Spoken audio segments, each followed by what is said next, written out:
मनीष जी, उत्तर प्रदेश से आपके सांसद हैं वरुण गांधी जी।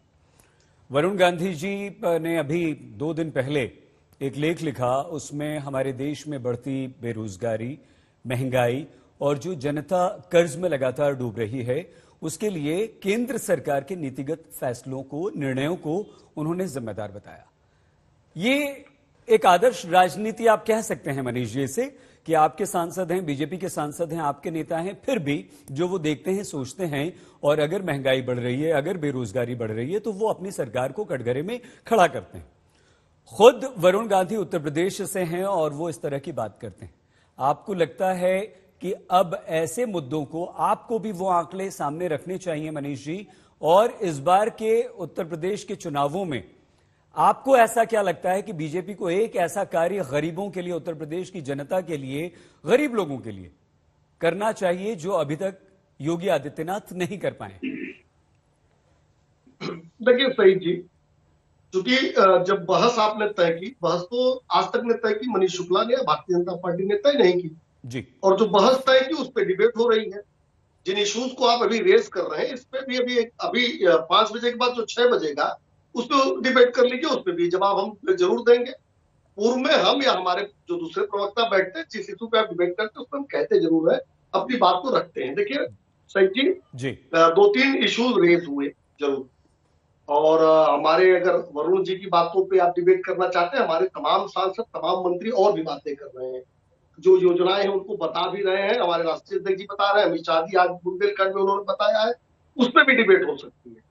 तो अगर आप डिबेट के विषय को चेंज कर रहे हो तो मैं उस पर बात करूं, और जिस विषय पे डिबेट बुलाए अगर उस पर है, मैं जरूर 2-3 बातों का जवाब मनीष जी, ये आपका अधिकार है। मनीष जी, ये आपका अधिकार है, क्योंकि पंकज जी ने बहुत सारे सवाल उठाए, अभिषेक जी ने सवाल उठाए, तो आप चाहें तो उनका जवाब दीजिए। हमने सिर्फ एक प्रश्न पूछा, कोई दिक्कत नहीं, क्योंकि समय भी कम होता है। आपको मनीष जी जो बेहतर लगे, मनीष जी आपको लगे कि जो कम समय में जो महत्वपूर्ण मुद्दा आपको लगे, आप उस पर जवाब दे दीजिए प्लीज।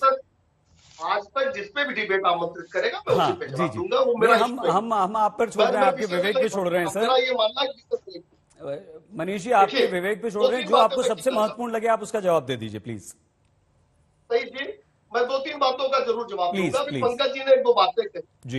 एक तो उन्होंने कहा कि 15 करोड़ लोगों को कटोरा थमा दिया।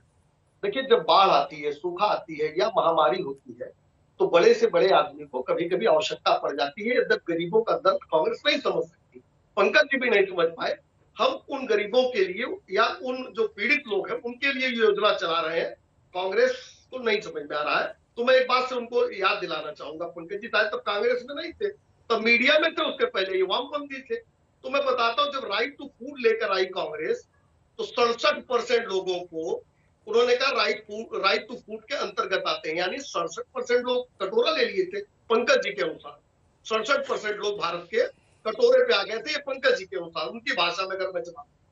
दूसरी बात, इन्होंने मसूद अजहर का जिक्र किया कि मसूद अजहर को भारतीय जनता पार्टी की सरकार ने छोड़ा। फिर मैं याद दिला दूं, मसूद अजहर का प्रकरण और सांप्रदायिक सद्भाव के लिए आतंकवादियों को छोड़ने के प्रकरण को जो मिलाता है, यानी आतंकवादियों का सिंपैथाइजर है, मैं खुलेआम कह रहा हूं, क्योंकि मसूद अजहर हमारा विमान अपहृत था, अफगानिस्तान में था, 200 से ज्यादा जाने वहां फंसी हुई थी, और ऑल पार्टी मीटिंग में डिसीजन हुआ कि इस पर निर्णय लिया जाए। श्रीमती सोनिया जी उस मीटिंग में थी, ऑल पार्टी मीटिंग में। पंकज जी पता कर ले, क्योंकि उस समय कांग्रेस में नहीं थी, इनको नहीं पता होगा। तीसरी बात मैं कहूंगा कि देखिए, जो लोग चूंकि सपा है नहीं, तो कांग्रेस उनका रोल प्ले कर रही है, और कैसे कर सकती है? बाटला हाउस कांड हमें याद है, सलमान खुर्शीद ने कहा था, मनीष शुक्ला बीजेपी ने नहीं कहा था, सलमान खुर्शीद ने कहा कि जो संजयपुर के आतंकवादी हैं उनकी याद में रात भर सोनिया जी सो नहीं पाई, और दिग्विजय जी मातम कुर्सी करने गए थे आजमगढ़ तक। तो सपा और कांग्रेस तो एक ही चरित्र की पार्टी है, और इस दिन से यही उम्मीद की जा सकती है।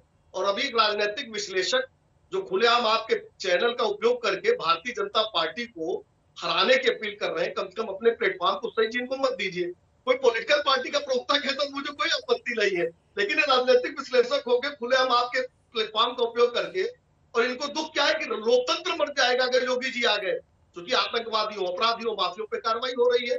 और गरीब कल्याण की बात करें तो 4-7 एक्सप्रेस वे पे हमने काम किया है, मेडिकल कॉलेजों की श्रृंखला बनाई है, गन्ना किसानों को 1.57 लाख करोड़ रुपए का भुगतान किया है हमने।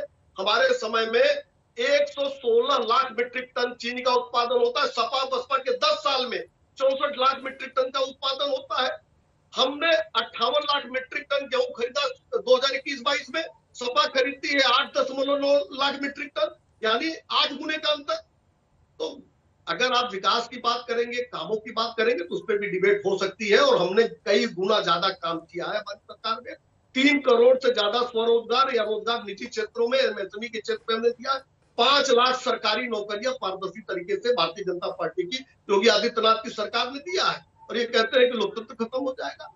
ये 2014 से ये हम लोग सुन रहे हैं कि मोदी जी आ जाएंगे लोकतंत्र खत्म हो जाएगा, कोई कहता देश छोड़ देंगे। तो सबकी अपनी अपनी च्वाइस है।